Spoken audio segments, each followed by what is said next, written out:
The fluorescent lights of the emergency room hummed at 2 a.m. A doctor, looking exhausted, told me my appendix was bursting.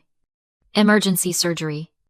My hands were shaking, slick with a cold sweat as I texted my parents. Scott and Karen.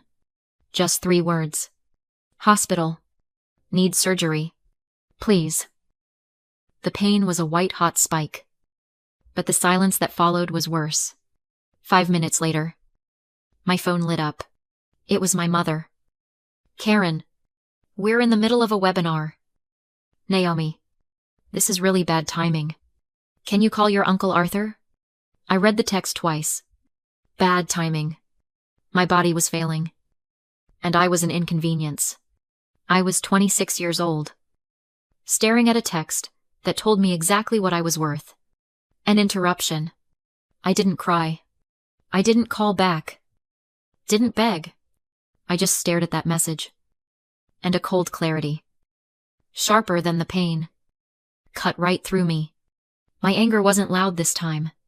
It was clinical. I did exactly what my mother asked. I called my Uncle Arthur. The phone rang 3 times.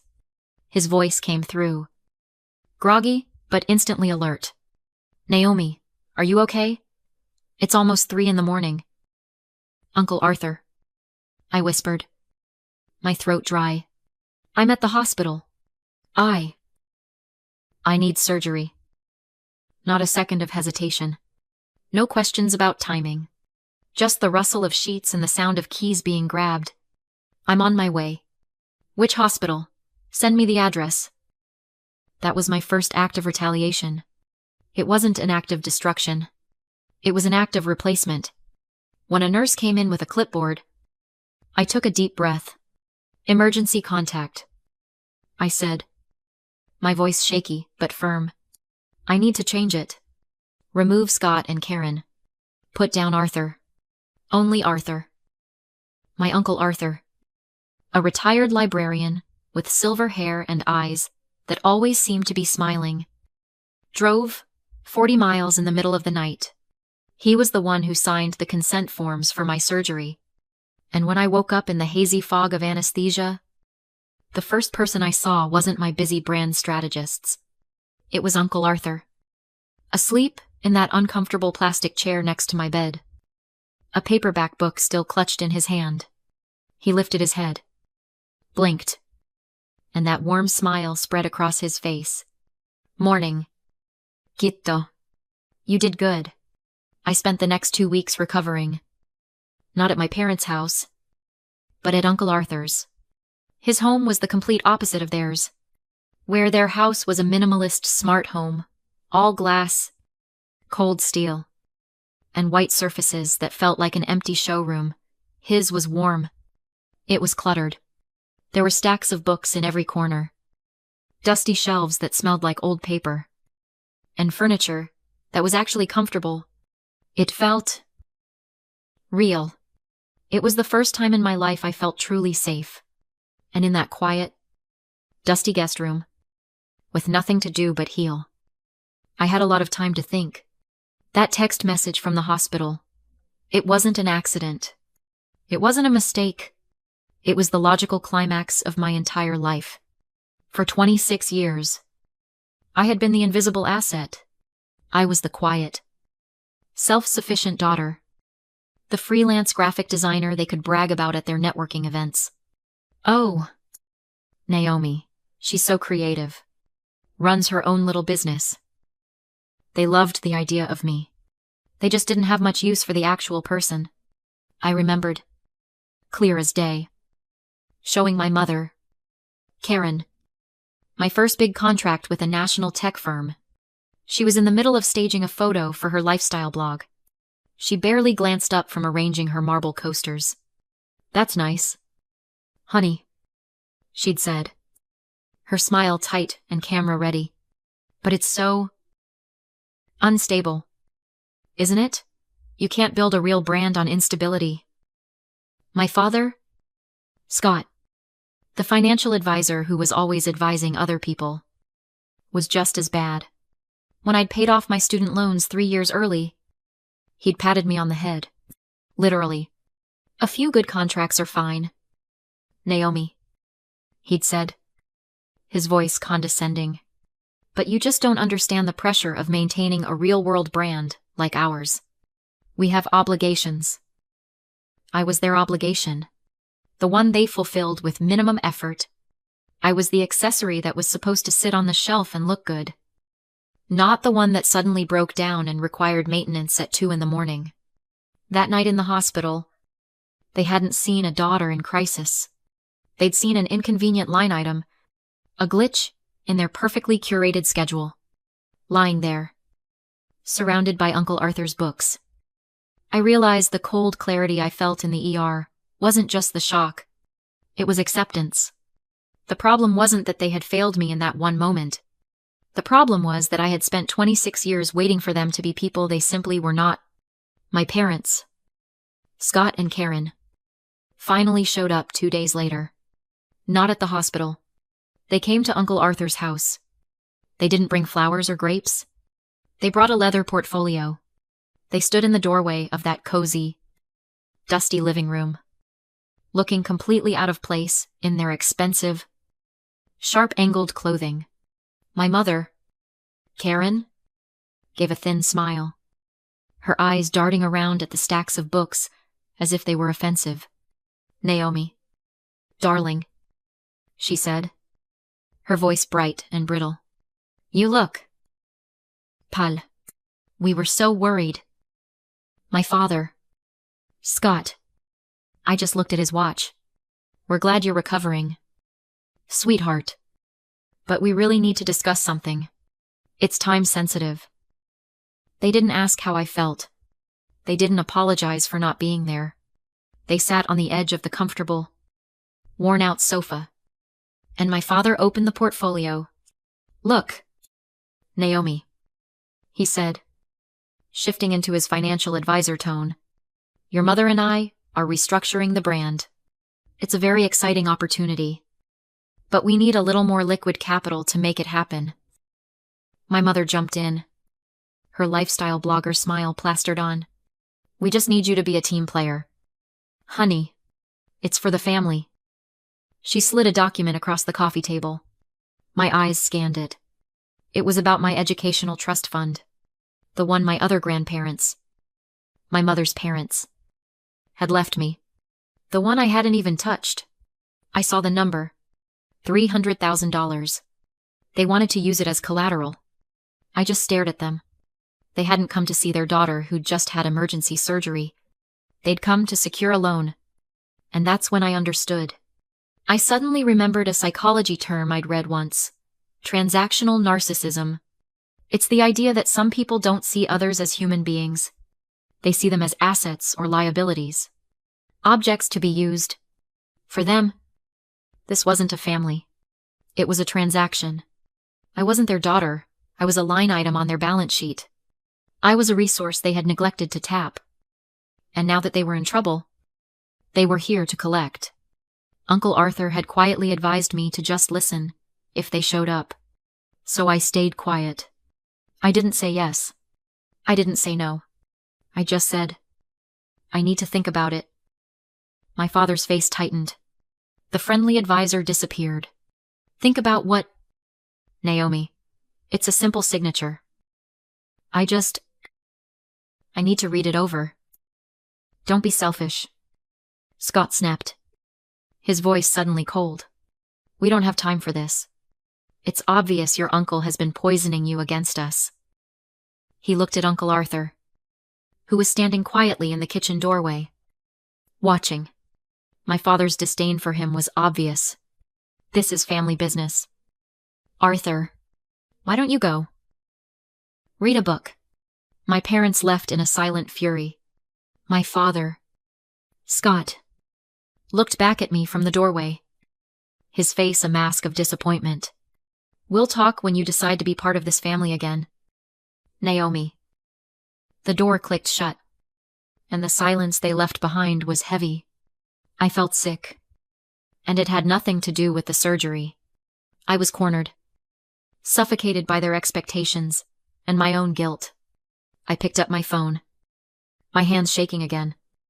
And I called my best friend. Chloe. Chloe isn't just my friend, she's my business partner. The organized, practical, no nonsense, half of our freelance operation. I just needed to vent. I needed one person to say, "That's awful." I told her everything. The 2 a.m. text. The portfolio. The $300,000 demand. I was expecting sympathy. I was expecting, "Oh, now. That's terrible." What I got was pure, cold, analytical Chloe. There was a sharp intake of breath on the other end. Then silence. "Naomi," she finally said, her voice flat and dangerous. "They want you to sign what? To use the trust fund as collateral. Just for a little while. They said. Send me a picture of that document," she commanded. "Right now. Do not sign it. Do not text them. Do not talk to them again until I call you back." I was so startled by her intensity that I just said, "Okay." And did it. I sent her the photos. An hour later, my phone rang. It wasn't Chloe. It was a man I'd never met. A financial lawyer from a firm downtown. Chloe had, without hesitation, escalated. The conflict was ripped out of the cozy, dusty living room and thrown into the sterile world of legal retainers and fiduciary duty. This is no longer a family drama.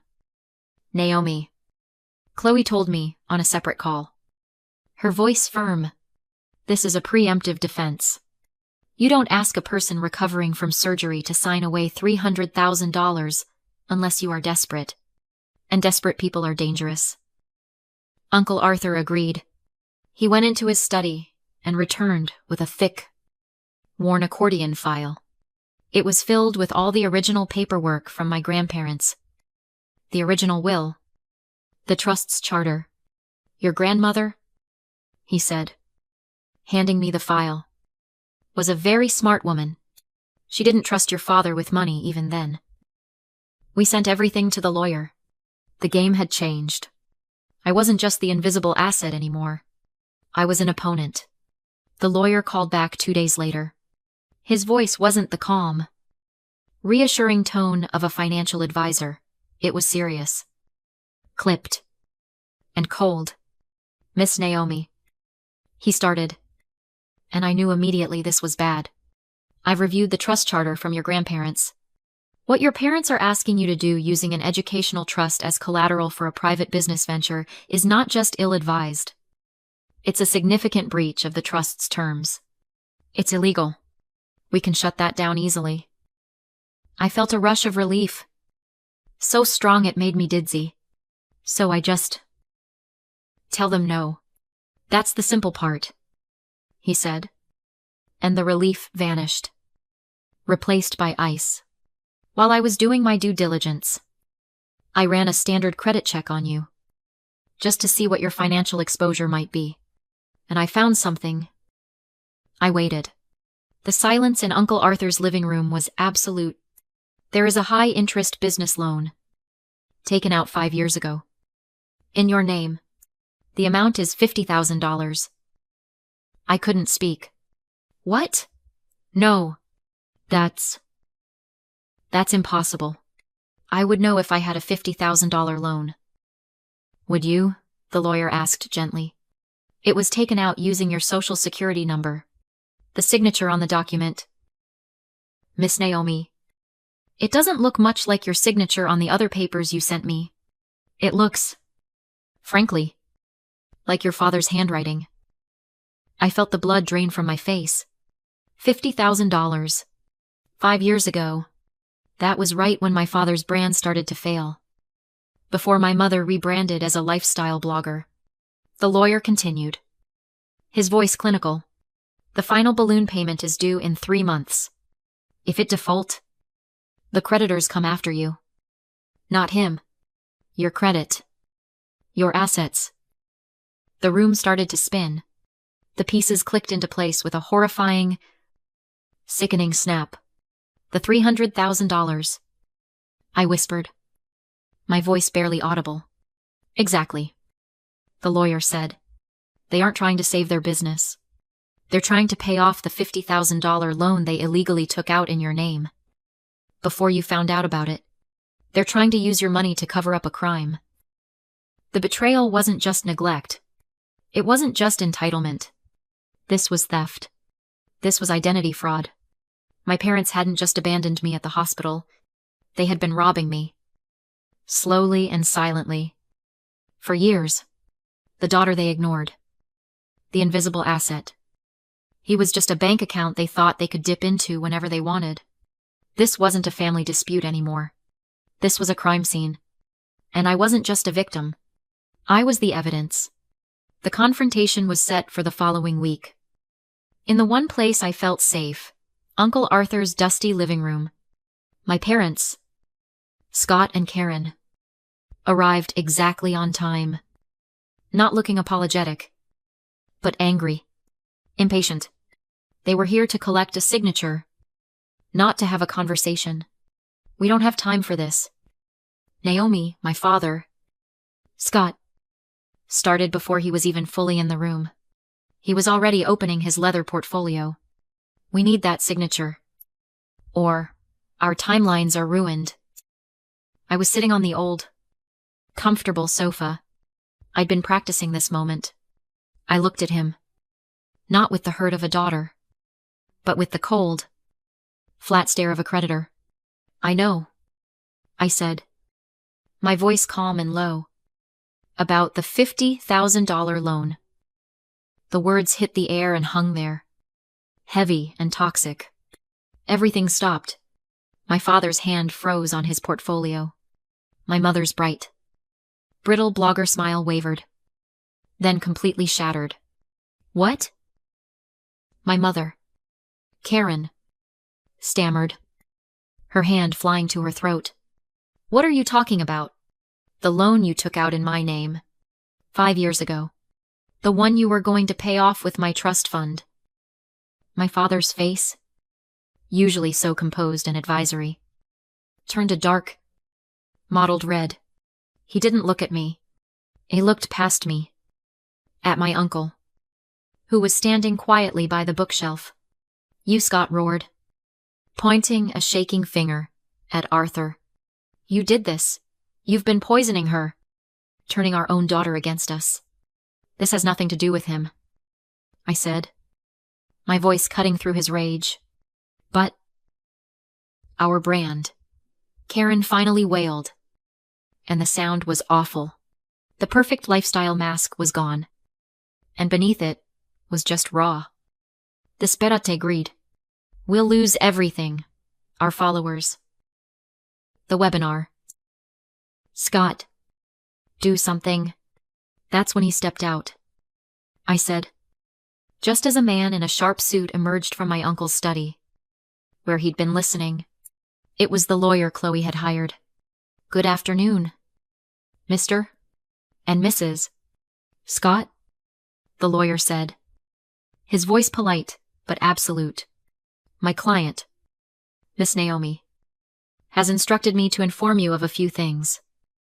My parents looked at him, confused, as if he were an alien who had just beamed into the room. First, the lawyer continued, the trust your grandparents established has been immediately and indefinitely frozen, pending a full investigation. Your access, as of an hour ago, has been revoked. My father looked like he'd been punched. Second, we have a copy of the original loan application for $50,000. Along with a certified handwriting analysis, comparing the forged signature to your other financial documents.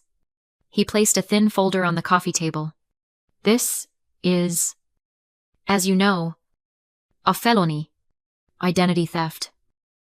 My mother let out a small, strangled sob and collapsed onto their expensive, useless leather portfolio.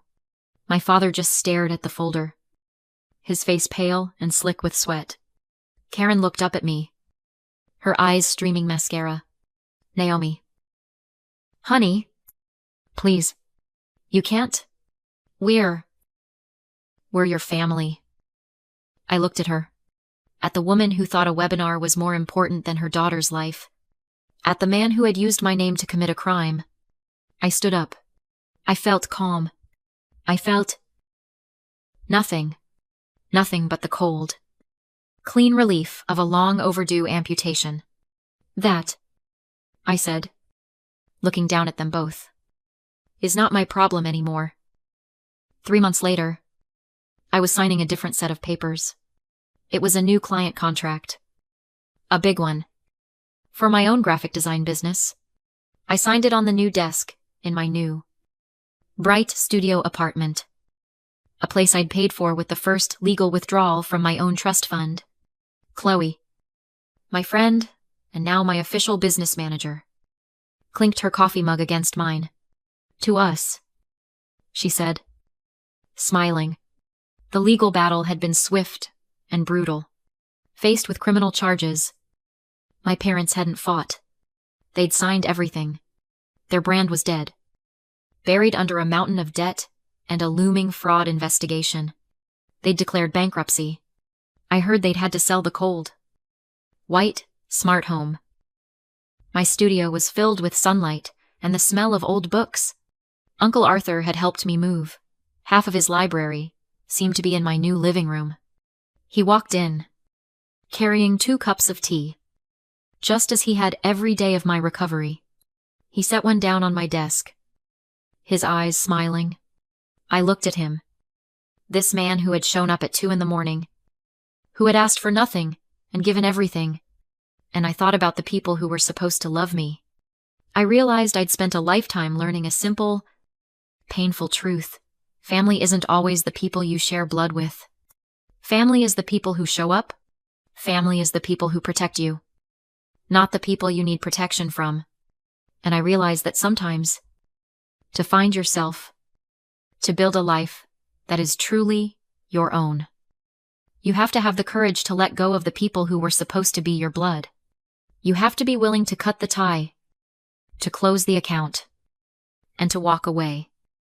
Not in anger, but in peace. I took a sip of the tea. I smiled at my uncle, and for the first time, I felt completely, unshakably free.